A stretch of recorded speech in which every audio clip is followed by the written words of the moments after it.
Welcome back to Orange Hat Reviews, everyone. Hope you're all having a wonderful day. So, it's another guest choice review, and with me I have NB Geek. How are you doing?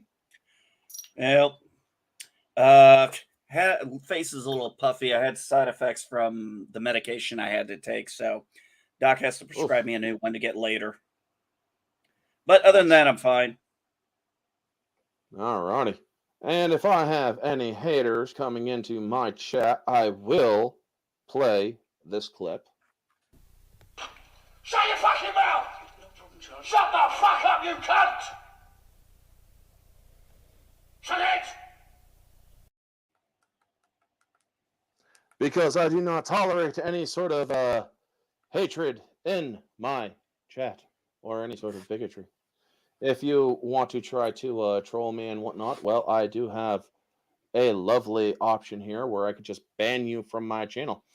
I have been getting some bots that I have no tolerance for because got a lot of shit in my life that I don't have any tolerance for.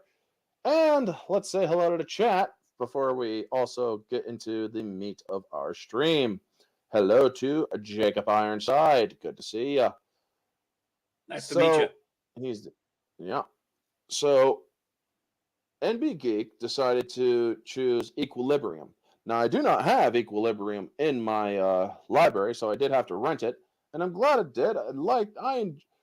I will fully admit this movie was turning me off in some ways, and it's like really having a. It took me 8 hours to watch this movie.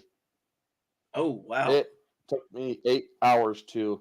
I had to step away because it's like there's just some things in this movie that are really pushing me the wrong way.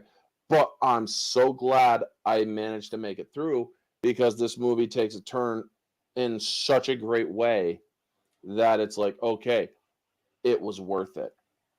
And I also had to watch it to do the talking points and whatnot too. And it's like, pause, write this down. Pause, write this down.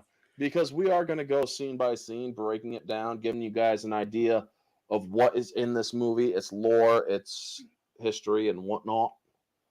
So, but before I do, NB Geek, do you have anything that you want to plug?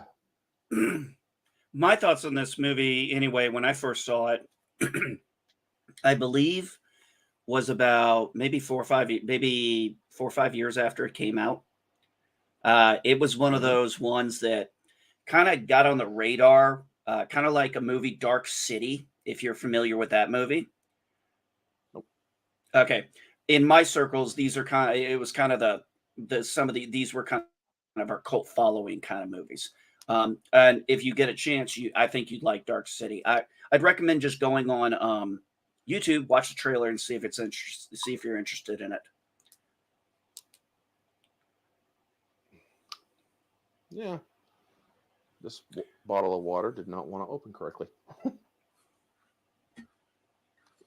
But anyway, well, screw it. Okay. I have a bottle of water that didn't open correctly, and now I gotta, well, pull it apart and whatnot. This is really embarrassing. There we go. And so, there we go. Now I can put the cap back on. I'm going to be honest with people, and this is straight up. This is not a movie for everybody, not even close. There are people who No, will it not really be able isn't. to. This is not a movie people will be able to handle. And the thing is, it's not the gore. It's not the gore because there really is no gore. But what they No, do there in really some of these isn't. acts, but what they do in some of these things, like Orange Hat here said, uh, take a toll on some people. Take a toll on people.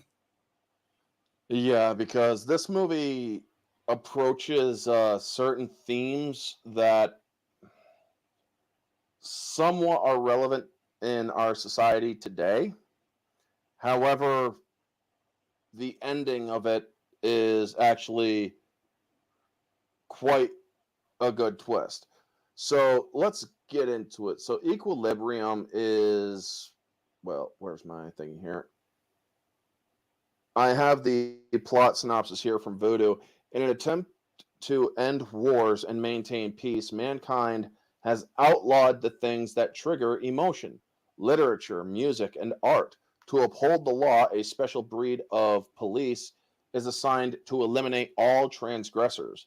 But when a top enforcer misses a dose an emotion blocking drug, he begins to realize that things are not as they seem.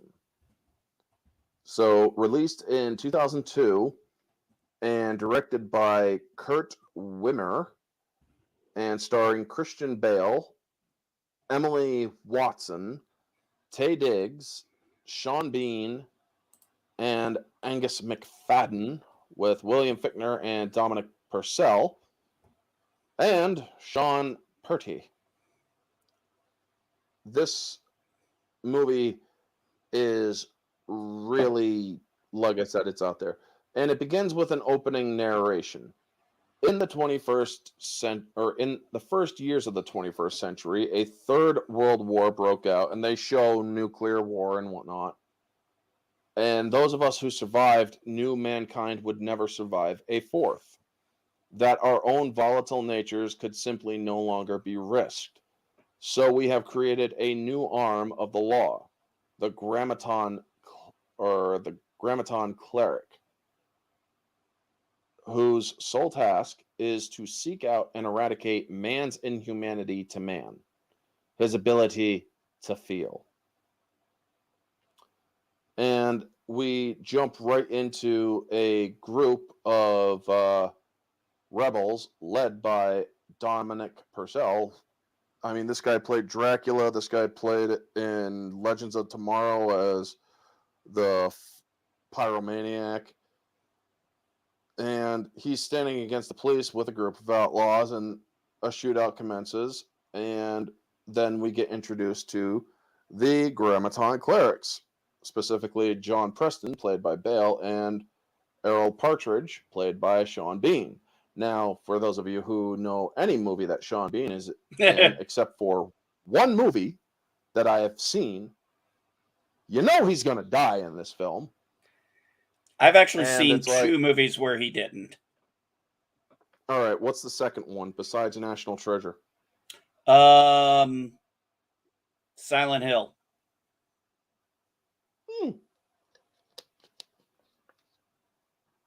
Well, there you go. But that's only the two I can think of.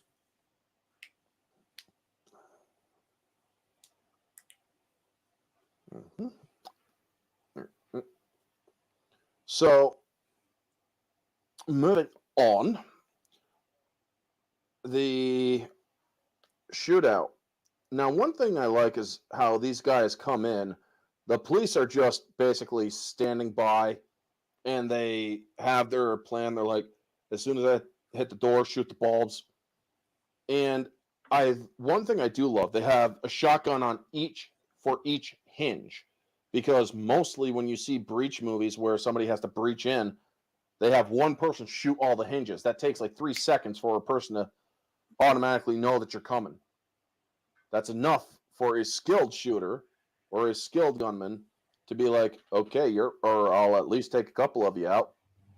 But no, the way that they did it in this was actually a smart breach. They have like 3 or 4 people for the hinges and the handle, and as soon as he hits the door, runs and jumps and hits the door, that's when they're pulling the trigger. That is such great choreography and timing. Jack of all casuals, good to see you. And I will slay bots and any troublemakers. Thank you. And so, yeah, we then see these what they're known for. I mean, or the sequence, that's the word I was looking for, where he does the gun kata, where he has the guns, he goes like this and whatnot. But the thing that kind of turned me off of that, I mean, yes, it is pretty cool, but the thing that just kind of made it a little too gimmicky was it's like the whipping noises. You don't need them. I mean, this guy was just slaughtering everybody in that room. It was pitch black. you hear them getting worried. They're like, "Where is he? I can't see him. Shut up, man. Is he in here? Shut up, man." And then he just starts blasting away and kills everybody. And Well, you see yeah, these two cops after he leaves, and they're like, what he was mainly doing there too was once the lights were out, is he knew these people were going to panic. So what he is doing is he is using his ears to figure out where they are to point the gun. Now, how much he's using his knowledge from the muzzle flares, because once guns start firing, it's very difficult to um, converse with others, or yeah, hear other people, and then muzzle flashes tend to blind people. So he's going off of the stuff he heard. I would not be surprised if he was listening for breathing, because while we heard people talking, remember, these people experience emotion, and there's going to be a lot of heavy breathing going on. So I know it's not oh yeah. heard in there, but that is a key way of finding someone. Hmm. And Eh, this thing that he does is called a gun kata, which is explained in later in the film, that a master of gun kata is not an opponent to ever be taken lightly, which comes to play later, even later in the film after that line is dropped. Now, the main crux of this is they also find during the investigation after the shootout, they find a bunch of art, and they find in the movie the real authentic Mona Lisa. And Christian Bale just looks at it and he's like, "Burn it." And I'm like, "Wait, what the fuck?" And then they just freaking put two torch or flamethrower units, just start pulling the trigger. I'm like, "That's the real Mona Lisa. He just and burned the that real Mona Lisa." and the whole thing, one of the things is, before Bale goes through that door, Mhm. before that, you see the nonverbals and the tones and inflections. I think I mentioned that was really what sold me on this movie. Is you look at just the subtle things, like um Sean Bean's character is, Yes, while Partridge.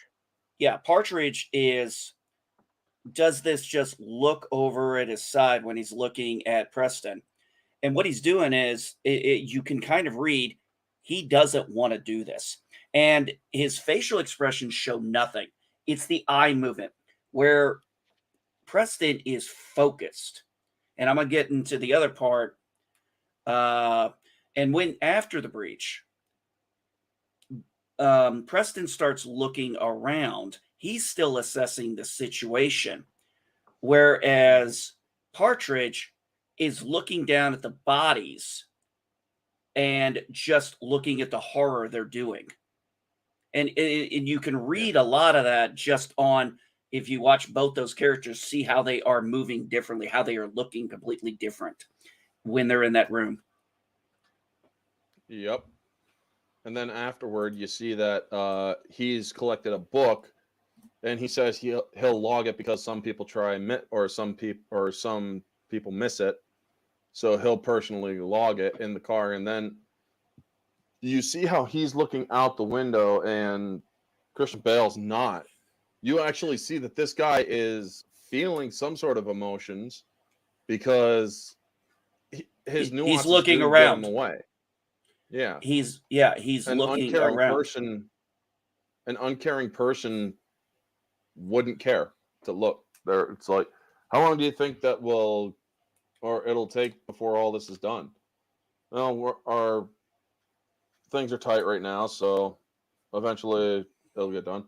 And then he says, it's coming back to here that reminds us of why we do what we do. Does it? Notice Sorry, how he what? said that. Does it? Yeah, he retakes his dose, or he pretends to take his dose. Does it? Or does it? He doesn't ask it the second time. He just, or it does, or not does it, but it does. Yeah, he has, or he was very inquisitive. So then, after returning to their office or base or whatever, he's being talked to by Angus McFadden's character, DuPont. And you also hear while they're coming in a place, or that they live in a place called Libria, which is inside of the name of Equilibrium. Now, go ahead. Oh no, no, sorry. That was I didn't mean. I wasn't actually trying to say anything. Oh, all right. And you hear Father, which is played by Peter Dupree, or I thought it was Sean Pertwee. Sean Pertwee, who plays Alfred in the Gotham series. Brilliant series. I love how he actually is he talks about what they had to do, the sacrifice of your emotions for peace. And there's this drug called Prosium that at every time the bell tolls, you gotta take your dose. Everybody literally stops, puts their thingy up to their neck and injects their next dose. And so when Father DuPont, or DuPont, not Father DuPont, but DuPont, is talking with Cleric Preston, is very interesting because he tells me, he's like, your record is stellar. You seem to be able to sense when people are feeling, or if people are feeling. And then he brings up the case of his wife, who he didn't sense was feeling at the time. Now, his wife was arrested for sense offense and then incinerated. And it's like they burn people alive to execute, or they execute you by literally lighting your ass on fire. And here's why by I think, incinerating you. and here's why I think this goes about. Nobody gets a funeral. Nobody gets a grave. There's no markings. It doesn't matter if you're it wouldn't matter where your level is in society. When you're dead, they're going to take your body, burn it, because graves create emotions. So you have to take that away. You have kind of cut out there. You kind of cut out there. So, sorry. Oh, sorry. What I was saying is, reason why they probably do that is because they don't have grave sites, because graves establish emotion. Mm-hmm. So everybody, criminal, everybody, politician, no matter what, you're dead, you get burned, you get incinerated. Yep. There's no place to put your ashes either. You're basically scattered to the wind. You're forgotten. They literally suppress all emotion. You feel at all, it's a death sentence, folks. That's what this movie establishes. And he's warned that if he has a lapse in judgment like that again, it could cost him dearly. And this is actually really key foreshadowing to the plot of this movie. Because once you start reading the threads, he makes the perfect pawn for them. Yep. And one of the things I did like is because he had this warning, he immediately goes to his desk and he pulls up a file from inside the car that he and Partridge were watching. And he's watching one thing over and over, and he realizes that Partridge is feeling. And it's like, oh shit. So he also goes to the evidence log area, finds out that no evidence was logged by Cleric Partridge that was supposed to be logged today, nothing pending. And so he then goes out to the edge of the city and he hears that Partridge is out there, and he said it was enforcement related. But then he goes out and finds Partridge is out there reading the book that he said he was supposed to log. Now, one thing that I did notice, when he showed him the book before, it was a paperback. He's reading the same book that he got from that scene. In this case, it's a hardcover. Oh, I missed that. Like, oh, well, that's kind of not a good continuity bug there, but it's like that's a small continuity error. And they have this nice little talk. He's like, "Do you even know what you're talking about? Do you know what we've sacrificed and whatnot?" And he's like, "Yeah, we got rid of war. We got rid of evil deeds. At what cost? Do you even know do you even know the definition of the word sorry anymore? It's a vestigial word that we don't even know on a basic level of what it even means anymore." And he ends up killing his former partner because he is feeling, and he was missing his doses. He was faking taking his doses. And one of the aspects of that is you notice what he does. He puts the book to cover his face. He does not do that for him. He's actually doing that as a kindness to Preston because Preston Mm-hmm. really, because what Preston wants to do is just take him in. He knows he'll be killed, but he's not the one who actually pulls the trigger. And he, of I mean, course, honestly, no, go ahead. and he's slowly going for the gun. But the point is, he knows damn well that this is not going to happen. He knows he's going to die. So that's why he puts the book cover up, covers his face. It's an act of mercy on his, for lack of a better term, friend. Mm-hmm. Now, honestly, if it was me and I realized I was about to die, it's like you're gonna look me in the eye as you kill me. You may not feel something now. You might later. And You I never think know. that's why. And I think that's why he covered his. That's why he did it. Because if by Yeah. chance he ever got emotion, yes, he's going to feel remorse for killing him, but then he's going to have that image of the eyes when he pulled the trigger. So that's why I call it a Yep. mercy on Preston. Yeah. Now, there's a show that I absolutely love that dabbles with shutting off your humanity every now or throughout the show. It's called The Vampire Diaries, where vampires can actually flip a switch on their humanity, where they could just be or totally uncaring. However, they do feel more negative emotions. They kind of flip the switch on their positive emotions. They become uncaring. They become just they don't care, and if you do something to piss them off, they will retaliate in the most brutal of fashions. And that's essentially what they have going on in this movie. However, negativity is still an emotion. It's not one that you can actually fully get rid of. So, um, we see that he dies, and let me get rid of that. And he goes back home, or he gets a new partner, Tay Diggs. Like Preston, he's more intuitive, and he tells him, "I'm going to make my career with you, Preston." He said that in the beginning, and it Now, plays out later. now, do you notice he?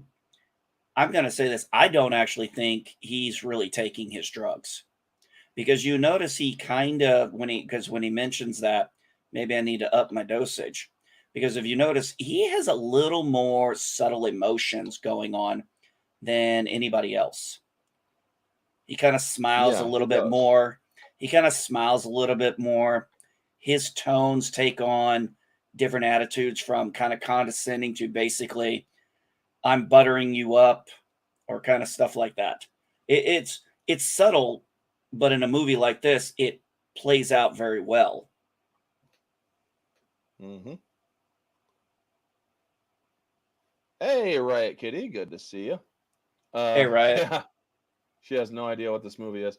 It's called Equilibrium. It's a weird movie, but it has a great ending. Let's just say that. So The we buildup was then worth it. Yeah, the buildup yes, the is worth the buildup is payoff. definitely worth it. Yeah. Now you can also see how Partridge's betrayal and death has affected Preston, slipping through the stoic facade that he has all the time. His son is learning how to be a drone, and that's quite disturbing because he asks his father, this child showed or was crying today. The teacher didn't see it. Should I report him? Without question. And I'm like, And oh my God. also notice he does not refer to him as father. He refers to him as Yeah. John. He refers to him Yeah, by his he calls first him name. John. Yeah. And I'm like, oh my God, this kid's a sociopath. And then we see the recollection of his wife's arrest, how he's with his wife and the police come in and he defends his wife. However, he does it without, he does it out of more duty and loyalty to his wife, not because he loves his wife, you know? You see how well he does it. And then they explain that she has been skipping her doses and she or is guilty of sense offense, is what they call it. Now, folks, I literally have to make sure I say sense offense because I am so tempted to say sex offense because it just sounds more like that. And you also see in this memory that the kids saw their mother get taken away. And it really does suck. And she also runs to her husband and kisses him and says, "Remember me." And this And might I'm have been like, the oof. yeah, and this is where Go I ahead. was kind of this is where I was going with this totalitarian government. Everybody knows if you're taken, you're not coming home. You're done. There's nothing there. You're not coming you're not coming home. Your next stop's going to be the incinerator. So, and one of the things is you see her, she just suddenly smiles just ever so slightly at him. But when she kisses him, there's a quite possibility that might have been the first time they actually kissed. Because remember, this is a totalitarian government. So emotions are banned, so sex would be banned. So Mm-hmm. procreation is artificial, and Yeah. marriages are probably either set up, or when you do get married, you go before the state and state why you want to get married or have a union, because they probably wouldn't use the term marriage. Yeah. The interesting thing is they do use the term wife.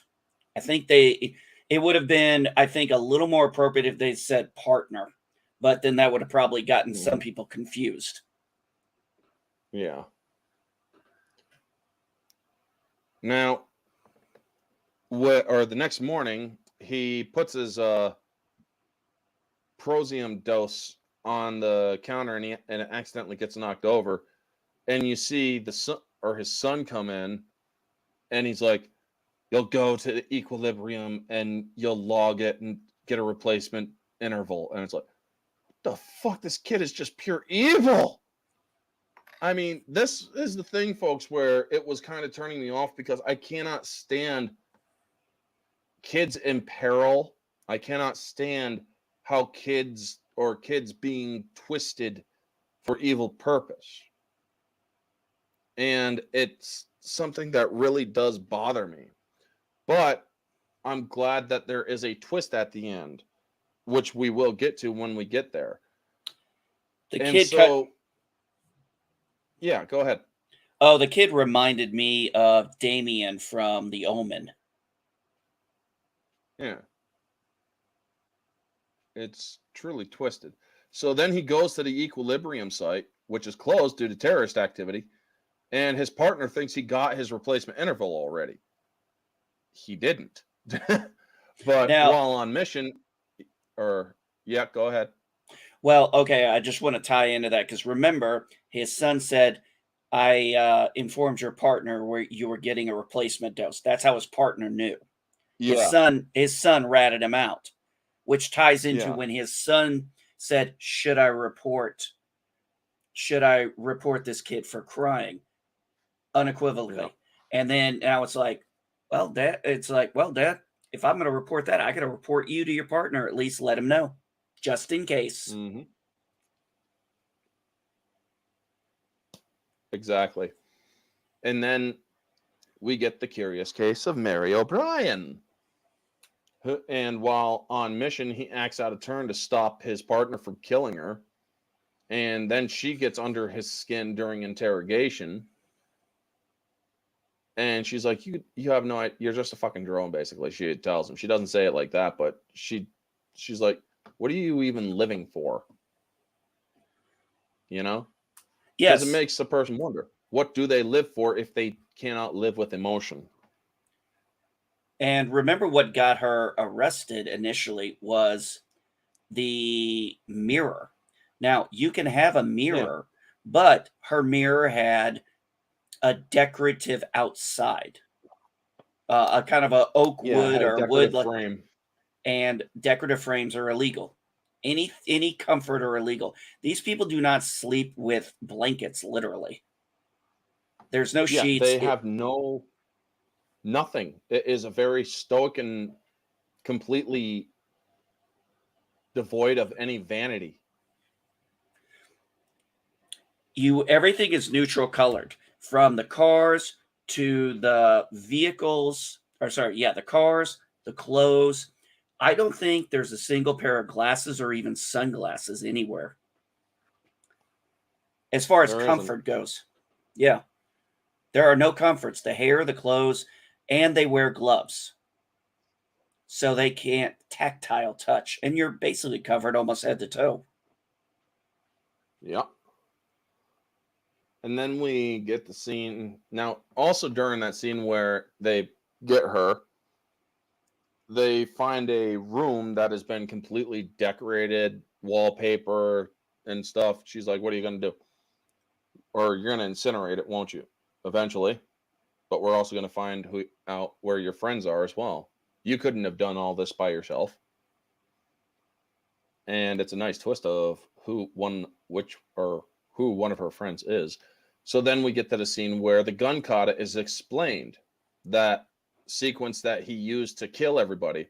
Now, one of the things you notice when you see this man, or when you see them firing off their pistols, the cleric's pistols, their muzzle flashes are actually the insignia of the of Libria's flag, their national flag or their societal flag.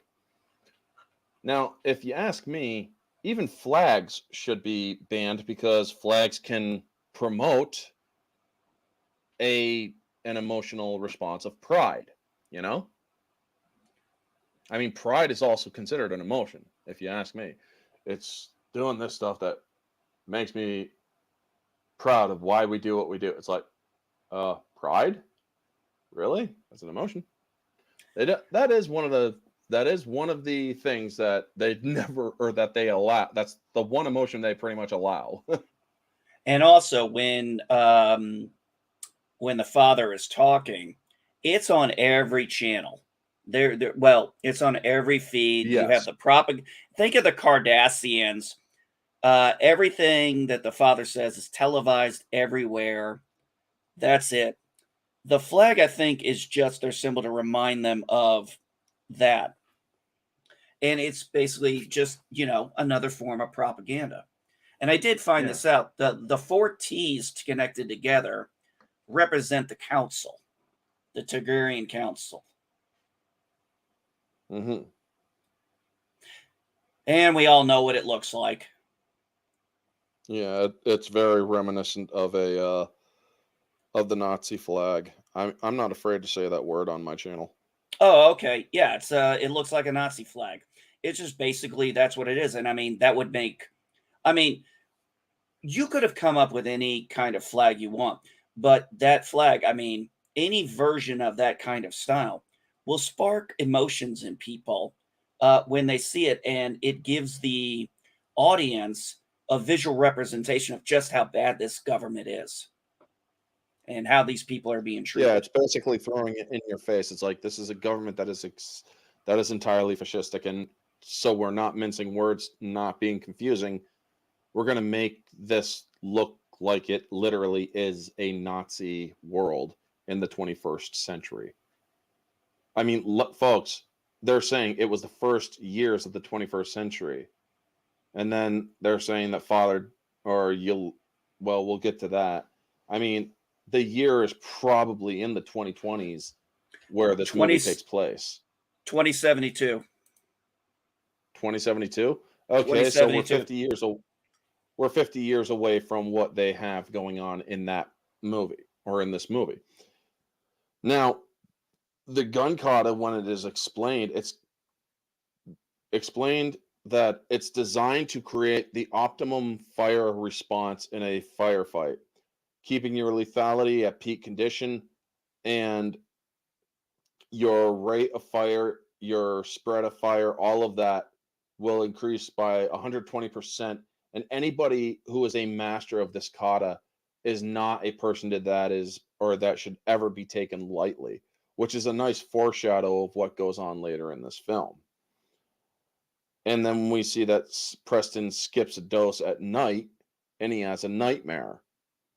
I mean, he wakes up in a cold sweat and then he hears that it's raining out. And so he takes off the covers to his window. He literally just starts ripping them off. And he starts showing emotion from seeing the rain. So he then rushes to try to take a dose and then he decides against it. So when he's the next day, he sees this woman.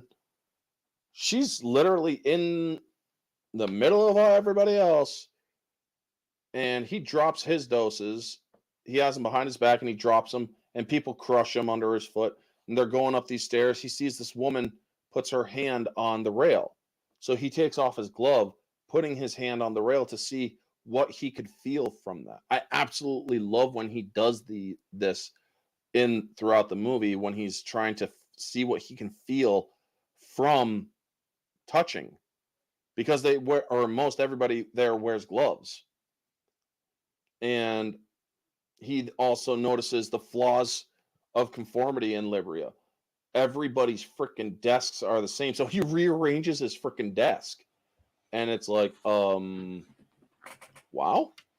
So then he is brought on mission that they're bringing another raid. And I like how he is touching things to see if he can feel anything from them. And he sees this, or he finds this room, and finds a record player of Beethoven. And once he plays it, he starts to actually tear up and cry. And then afterward, he just burns the whole freaking thing down. And he has a book in his pocket. He's falling into the same pattern that Partridge did. And it's like anybody would have seen it. Yeah. Now, what were you going to say? Yeah, sorry about that. We have to remember this too. These are grown-ass people who have had their entire lives, their emotions so suppressed by this drug that he is basically they're virgins. They are basically children, babies. That's why, I thought the whole thing. Remember how a young baby, they're always looking at everything, always looking around, always curious, always reacting to certain sounds, certain things. And that's basically what they're doing. Is he's kind of looking around like almost like a baby and a young child would, experiencing something for the first time. And he's getting kind of a mix of joy, but here's the thing, he doesn't know what joy is. So he's starting to experience fear and sadness. And the thing is, they don't know how to process this stuff. Mm-hmm. And that's one of the reasons. Even the concept of, sorry, go ahead. I was just going to say, it's probably why it's so hard for them to hide, because it just now the everyday person is not going to notice crap because they're all sheep. It just takes the right eye to see the right thing, and that's what the clerics and the police are for. Yep. And it goes to show the next scene, which this is the one scene that got me totally stepping away from this movie for a bit, it's like this is a no with me. I mean, they follow the rules where you're not supposed to do it on screen, but still, they find a bunch of dogs and they are so confused as to why are they food, or what are they for? They don't even or the clerics don't even understand that dogs were used for emotional comfort, and so they shoot them. They shoot the dogs, and I'm hearing this. And folks, one thing about me, I can't handle, or I will get extremely defensive about a child in duress. I will be extremely defensive about a person mishandling an animal, a pet, like a cat or dog. You abuse any sort of pet in my presence, chances are I am going to be very likely to say something. I will not hold my tongue. It's like, yeah, don't do that. Yeah, I remember when I saw your DM to me, I was like, it was the dog scene, I bet. Because that is Yeah. really at the end. I mean, at the core, and I'm taking and I'm paraphrasing what I heard the director of John Wick said on a thing. He said basically, if you kill if you kill a pet like a dog or a cat, but mainly dogs, but it was like it's been pretty much proven. If you kill a dog, you pretty much get a free pass to do whatever you want to the people because the audience is not going to feel sorry for them. Mm-hmm. And there is an element to that. I'll give you a real world example. My daughter snuck home a cat one time many years ago, and Yeah. here's the thing: I was not happy about it. We did, all of a sudden though, we're looking at this cat. This thing is skin and bones, riddled, and I mean riddled with fleas. We had to do 2 flea dips.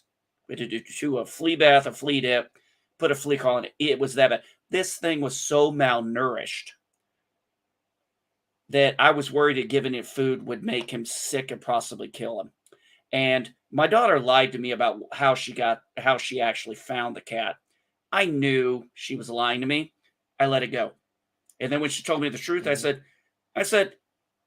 I said, she goes, I stole it from the people it was with because I saw what it was doing. I said, I know. I figured that out. And I said, you know what? You did the right damn thing. And we still have the cat. Yep. Nice. Now, then it comes in the other part that it's like, oh my god, if you fucking do this, I'm throwing this. Dude, I'm telling you, if they would have, or a puppy is brought in, folks, and if they would have killed this puppy, I would have literally called up NB Geek here and I would have said, we can't do this stream. Pick a different fucking movie. I would have done it. I would have done it. But it plays I a key wouldn't have point. been able to go through it. Yeah, but Yeah.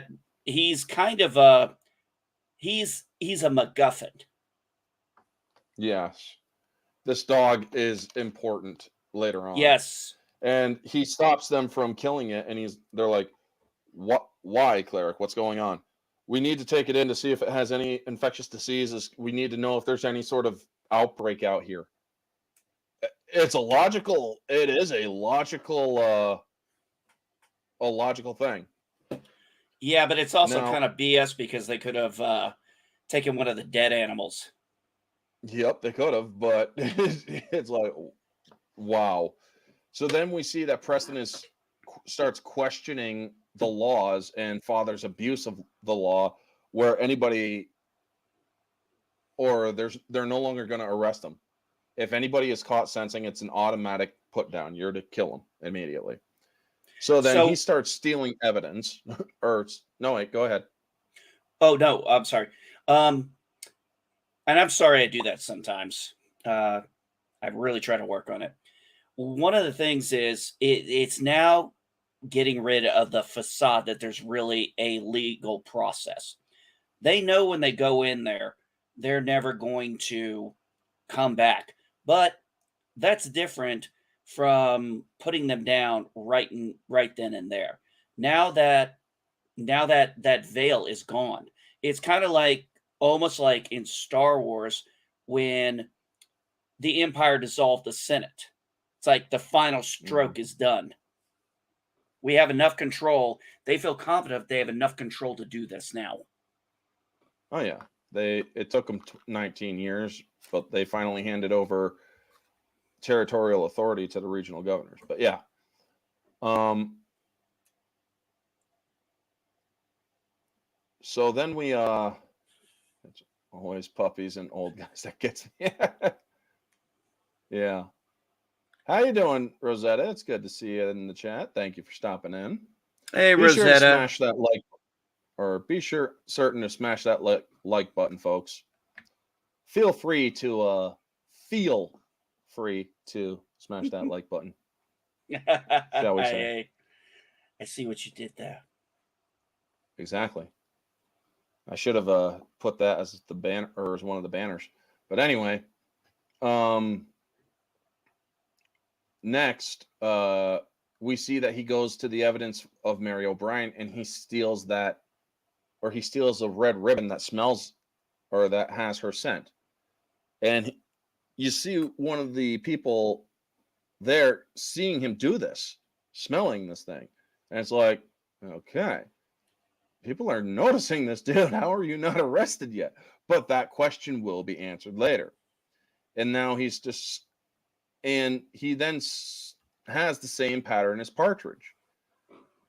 He goes out into the nethers, as they call it, where they go out to find rebels and whatnot. And he's caught with the puppy. The puppy is out there. And he tries to let it go, but the puppy won't do it. So he picks it up, and then he's caught by the police. The police come in. He's trying to stop them from searching his vehicle, and he tells them, I'm Cleric John Preston. And so the guy's like, hold on. Just as they crack open the trunk, and they stop for a moment, and the guy looks at him, he's like, oh my God, I'm so sorry, sir. I didn't hear you. Let it go and whatnot. And then you hear the dog whine. And then it's like, oh shit. And I love the hidden blade style concealment of the Desert Eagles that they have. Are they Desert Eagles or are they like long barrel 45s? I would have to look that up. I'm not a Desert Eagle guy. I'm more of a Ruger guy or a Taurus guy. What So guns I would have to. used in Now, equilibrium? Now here's something that we didn't mention that does get brought up when he says it. He's the highest ranking cleric. Yes, he is the top cleric. He is the top dog. He is the man in that area. And so, yeah, of course they're going to assume his word is law. But unfortunately, when the dog whimpers, which when I first saw this movie, I knew that dog was going to whimper. Because, come on, I'm a dog guy. I grew up and helped raise dogs. I helped raise all kinds of them. It's just, it's natural instinct. And he just fucking roast those guys for that dog. Oh yeah. Which I'm sure made your day. Oh yeah. I mean, they're all surrounding him and he does his gun kata and he's just tearing them apart. Now, I found which guns they are. They're heavily modified Beretta 92F or 92FS pistols. What caliber? Do we know what caliber they were? Not really. Hold on. Yeah, well, they were automatic. 223 or no, wait, they got an AR-70. Hold on. I'm doing my research here, folks. Okay. Let's see here. The Beretta modified like that. One of the And things I like about the Beretta is the long under barrel of it is how it sticks out further, almost like a slight poke blade. yeah, So what's I the tend caliber? I tend to well, the reason why I ask is I tend to go with 9 millimeter, just because that's what I was trained on. Uh, I'll do a 22 for plinking, just for fun. But It looks, or I believe it is a 9 millimeter. okay, because that's what it kind of sounded like. But I've never heard a 9 millimeter on auto before. Oh, they, like I said, heavily modified. That's one way to put it. Yeah. So it's a 9 millimeter, heavily modified Beretta 92. Thank you, madogre.com, for supplying this information to us. Now the And I only just love it how, or hold on one moment. Go yeah, ahead no problem. while I look for something. Well, what I was going to say is the interesting thing I would have liked to have seen a scene is how the hell did he get the dog in this apartment?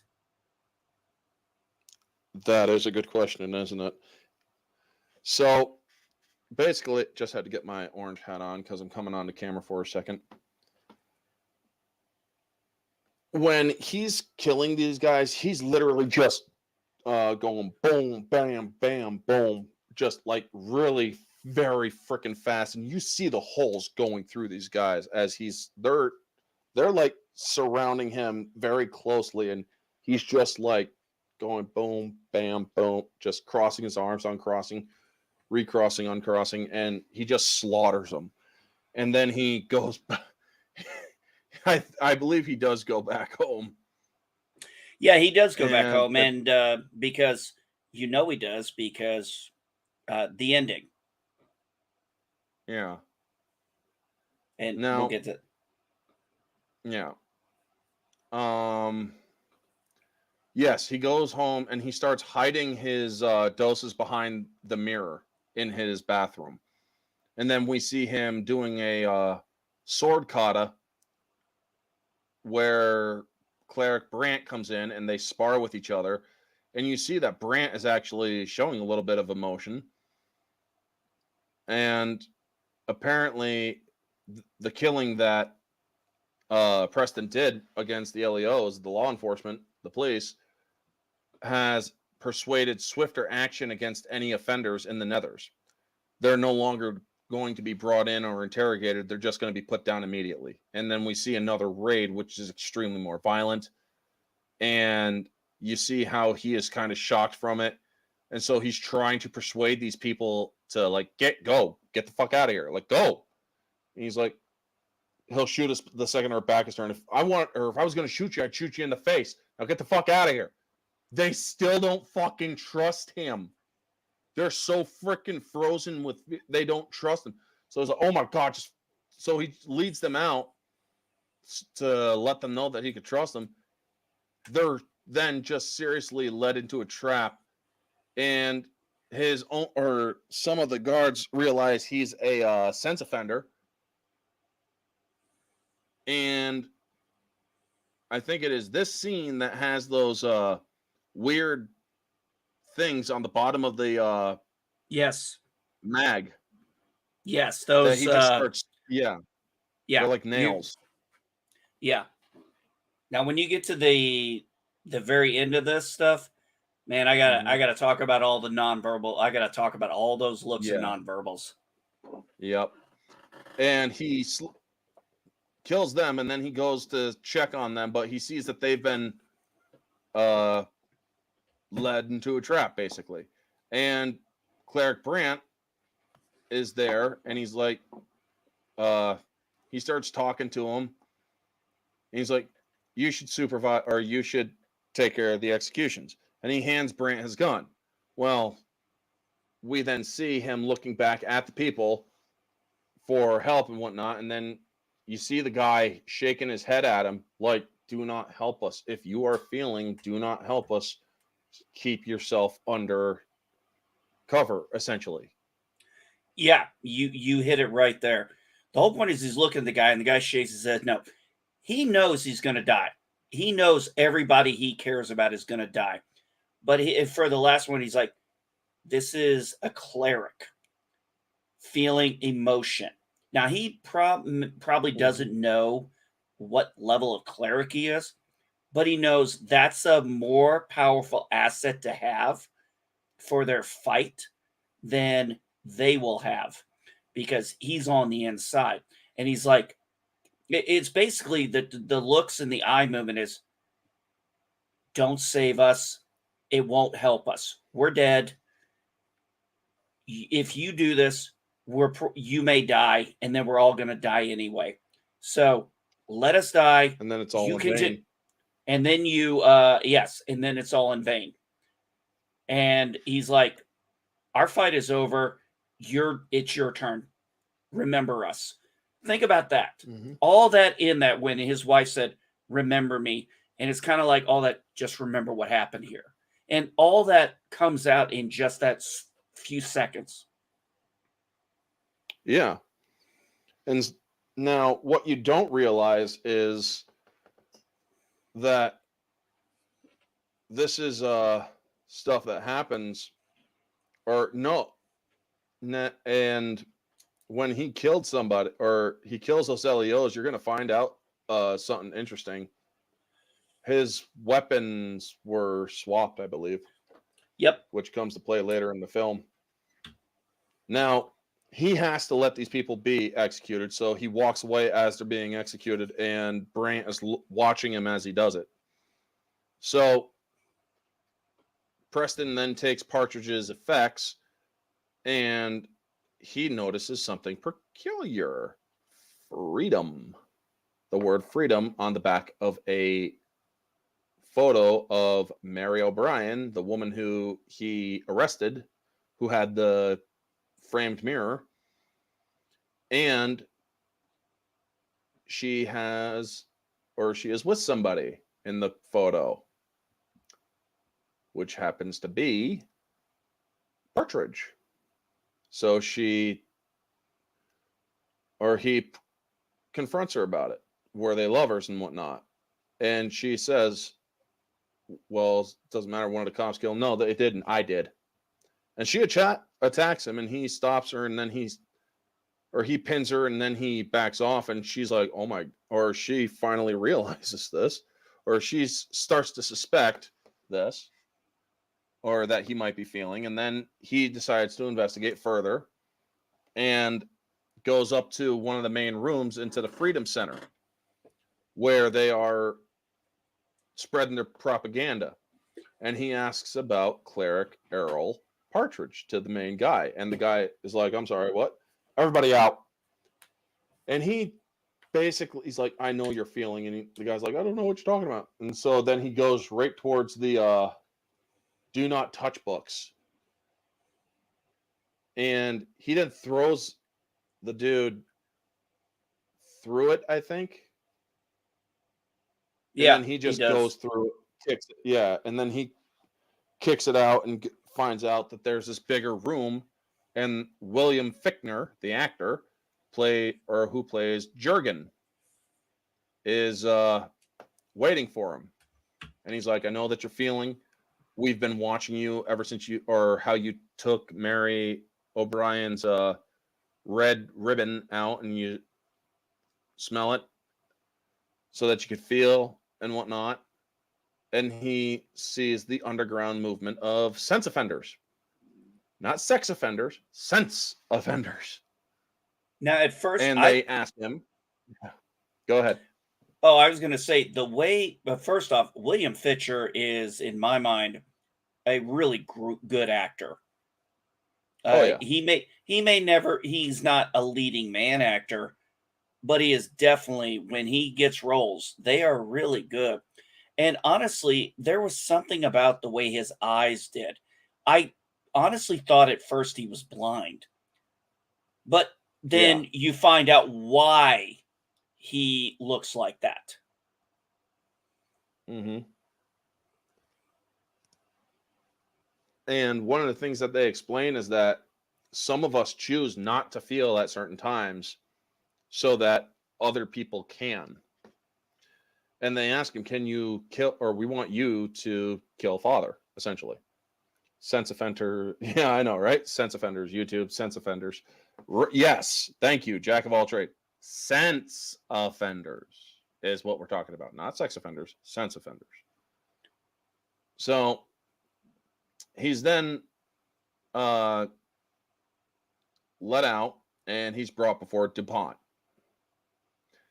And DuPont gets very angry, slams his hand down while he's confronting Preston, and Preston convinces him that he's still emotionless, and he's trying to find these rebels, the rebel underground and whatnot. And he does. He manages to convince DuPont, or so we think.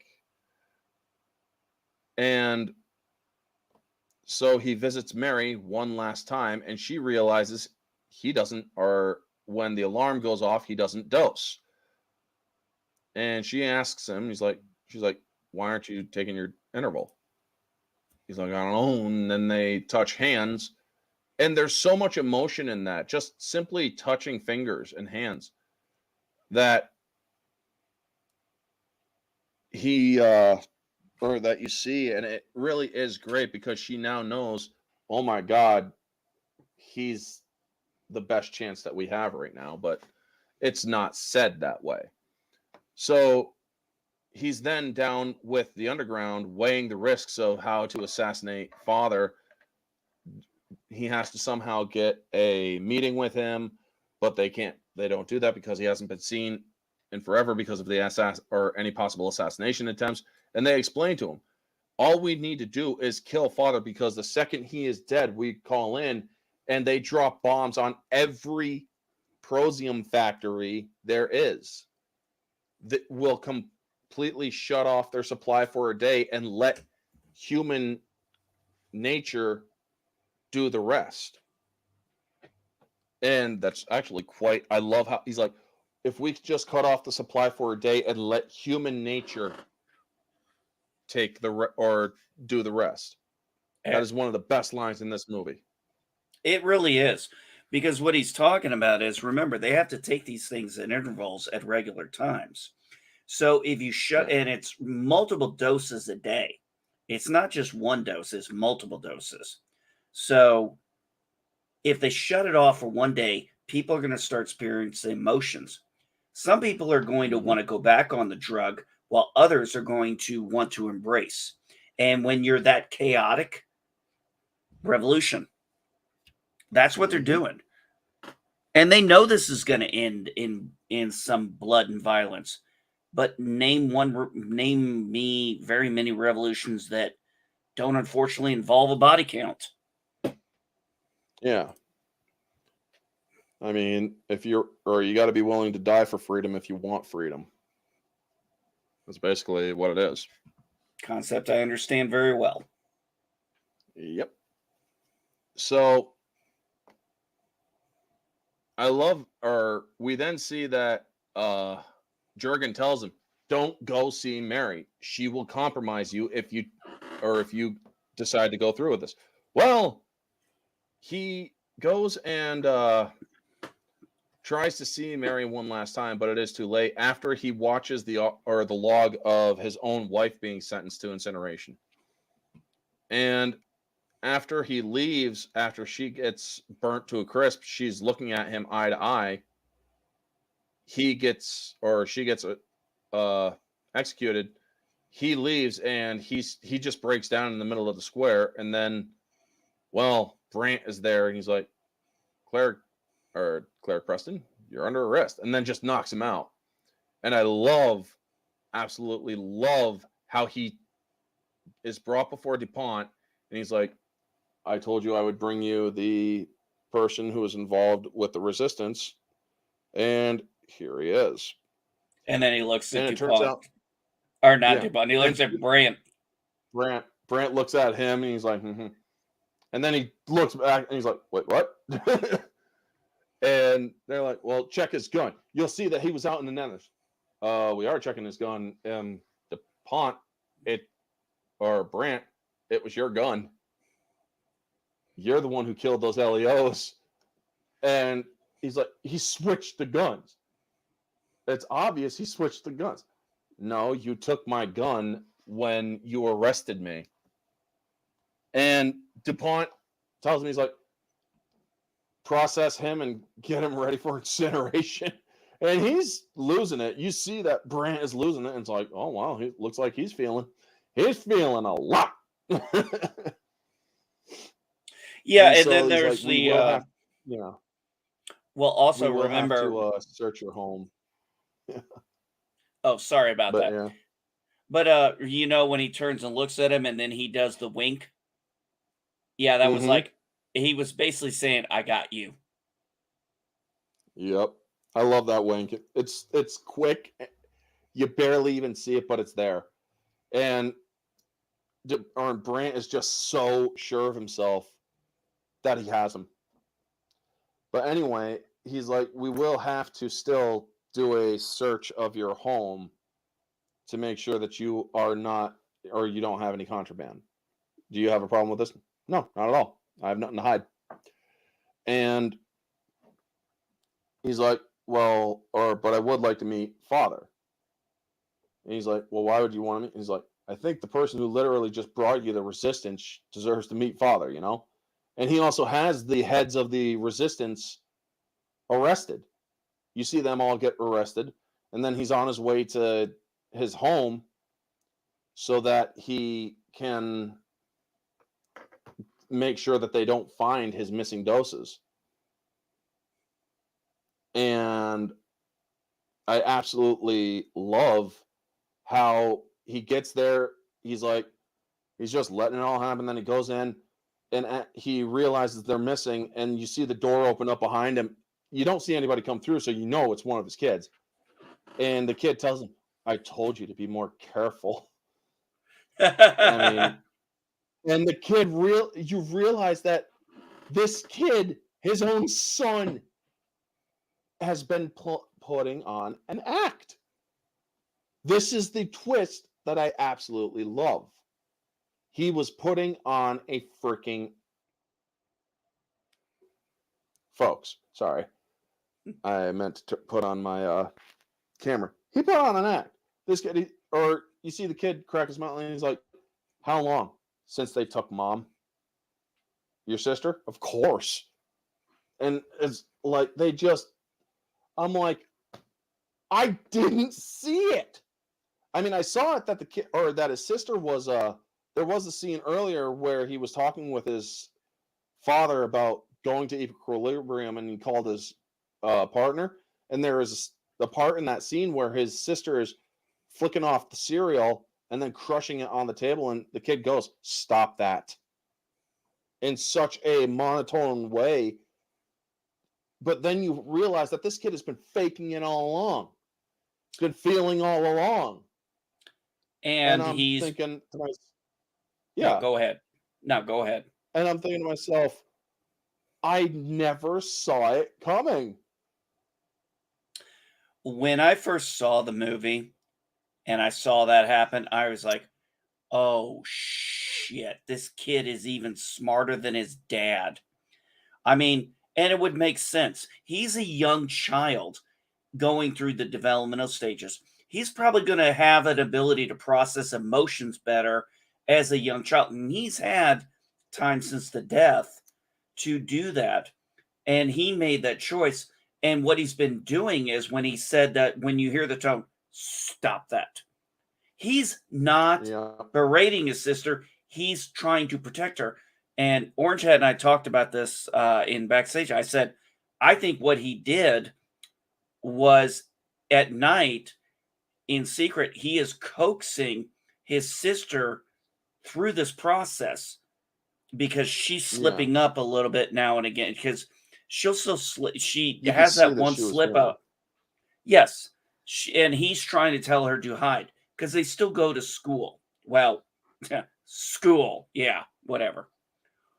But they have to be that way. They have to learn to do that and shut it down and then hide it.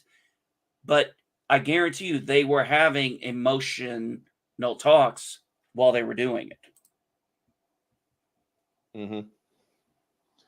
And uh, Jack of all casuals actually raises a good point here. You could tell if you noticed the kid called him dad one night when he checked, or instead of his name. Yeah, Yes. Yes. I I do remember. remember that in hindsight. Yes. And He does do that. yes. And that's the key point when I said at the beginning, he referred to him as John, Preston's first name. And then at one moment he says, Father. Good night. And I was like, Or good night, dad. oh, No, he says good night, dad. oh, good night, Dad. But still, Yep, because I he was you checking. He was checking his son's intervals, and his son's like, "What are you doing?" Checking to see if you're still taking your intervals. And are you satisfied? Yes. All right. Good night, Dad. And yeah, and I should have seen it then. I should have seen it then. well, I didn't even catch it the first time until I Yep. realized he slipped. He actually slipped, probably because he was Yep. tired. Probably, yeah. So, But can I add one thing to that? yeah. Probably because, and that it. Sorry, I lost my train of thought there. He says dad, but that shows that he loves his father. Mm-hmm. Just in that one word. Yep. Now, we then see that ends up calling in the arrest of the resistance heads, including Jurgen, and they're getting hauled in. He's dolled up in white to go before father, and he has to give up his weapon. They have to give him a test, and they're like, "You didn't really think that we would let you in the presence of father without testing you, even the highest cleric, right?" And so they hook him up to a polygraph, and they ask him, "What's the best way to take a weapon from a cleric?" And then Brant comes in, you ask him for it, and you realize, oh shit, things are going off.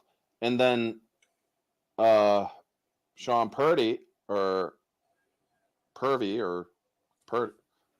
whatever his name, the guy that plays huh? Did you say Pertwee? Pertwee, yeah. The English chap, Alfred, decides, or the facade is pulled off, and it's actually Angus McFadden's DuPont, who is the real father. And he's like, the real father died years ago, and the council elected me for the ruse to keep everyone in order.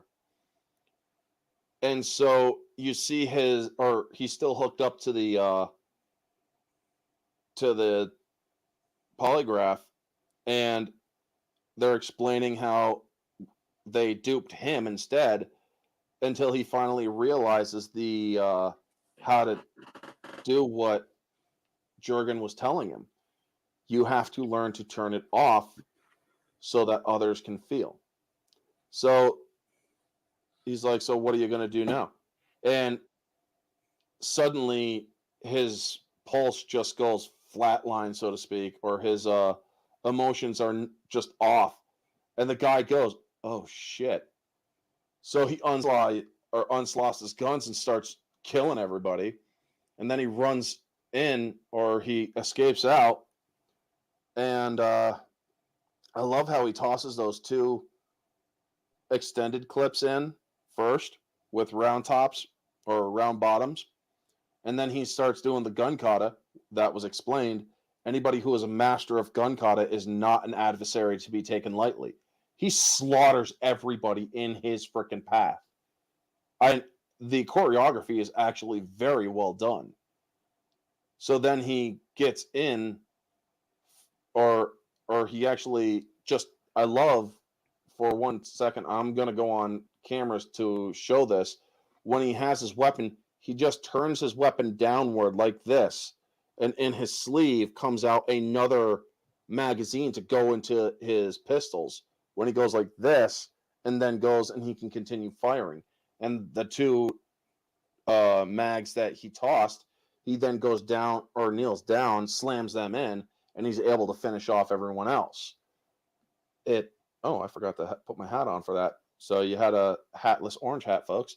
But anyway, he then gets in, and he doesn't have a sword, and everybody else around him has the swords. When he gets into DuPont's office, and you also see that Brant is there as well. And so he's like, "So what are you going to do now?"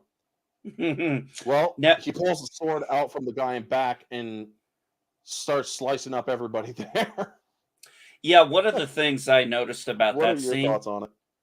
one of the things was he saw the two guards right there. So he probably, and then they Yeah. kind of pan around and you see the pillars. So you can pretty Yep. much infer there is somebody there in each pillar. And yes, that's when they come out. And when he says, "What are you going to do?" And then when he slaughters all of them, the looks on DuPont's face is goddamn priceless. Yep. And then what's his name? Brant takes a sword and he's like, "All right, I told you I was going to make a My career out of you. you." And then he attacks him and he freaking cuts him and then slices up really quickly. And you see one solitary drop of blood there. And you then see Brant turn his face and part of his face slides off. Or the part where he sliced off his face just slides right off. And it's like, oh shit. And so What I liked about that go ahead. scene, Orange Chat. Sorry. What I liked about that scene, Orange Chat, is what Brant says. "Mind the suit. I plan to be wearing it a long time." So he only cuts out the guns and his face. So he does what he asked. I just thought that was kind of he gives him that. He does give him that nice courtesy. I just thought that was interesting. Yeah.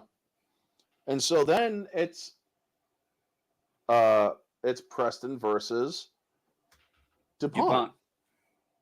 And folks, if you have ever played Metal Gear Solid 3, where you can disarm and throw people down with CQC, holy crap, do they ever take this to a whole different level. Let me put my hat on for a moment. They're like, when they're doing this, let me go on cam for a second. They're literally trying to shoot, boom. They're using the other hand to take, boom, boom, boom, boom, boom, boom. It's like, holy crap, man. When you see that, I'm like, damn, how fast DuPont moves is just nuts. Angus McFadden and Christian Bale must have choreographed or practiced that.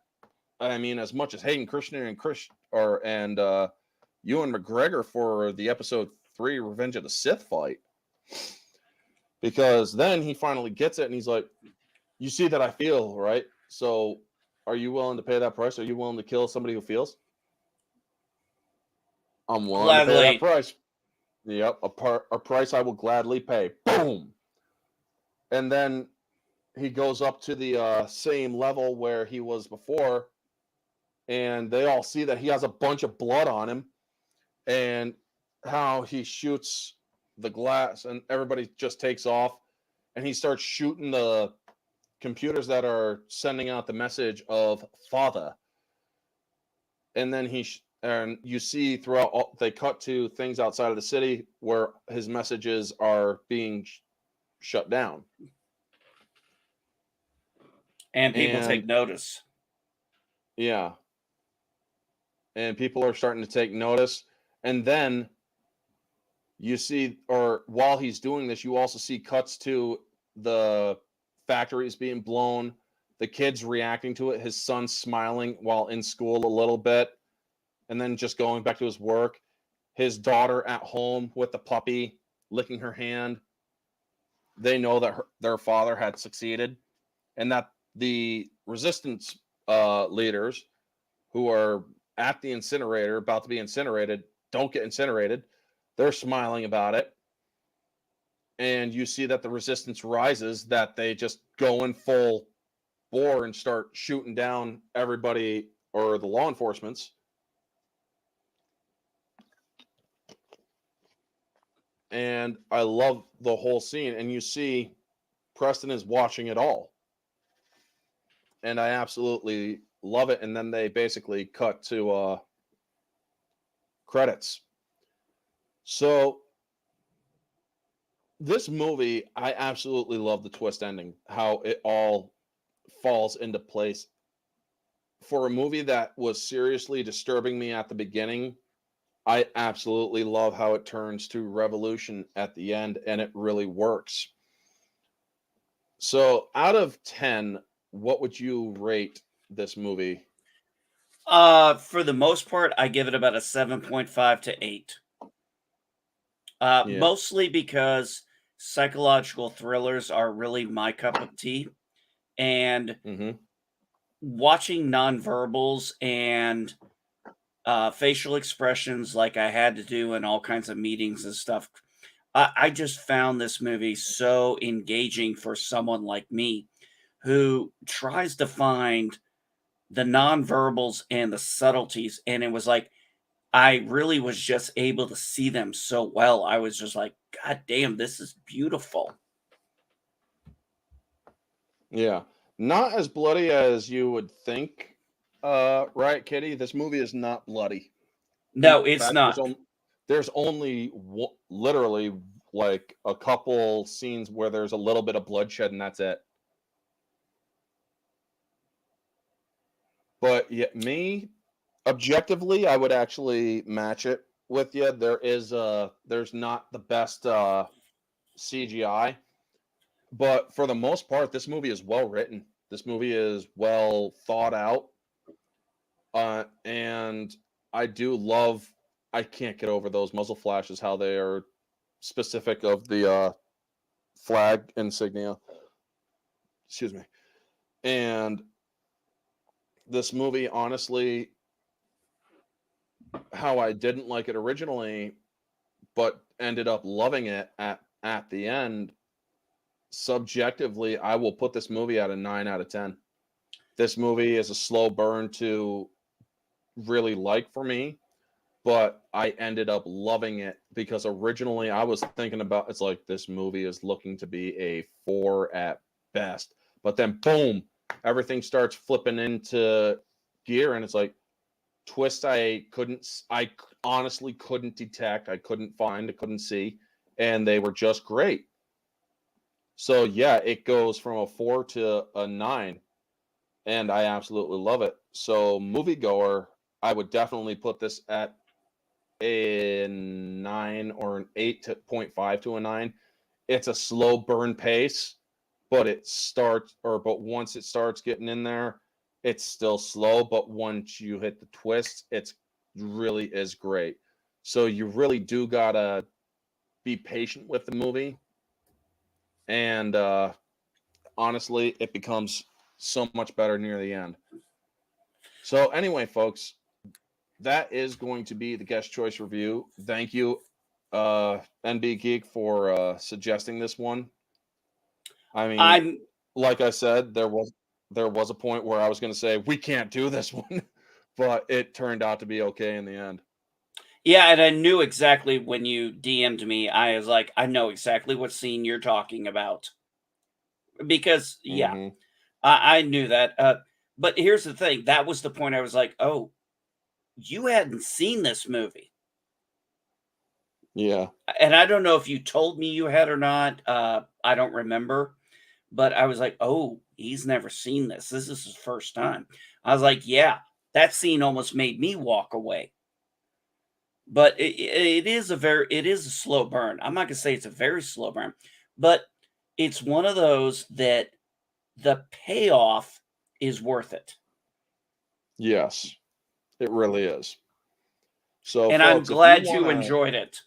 I am thank you actually so glad much, dude. yeah, I am so glad I recommended a movie that you had not seen and you actually enjoyed. That makes me feel good. Yeah.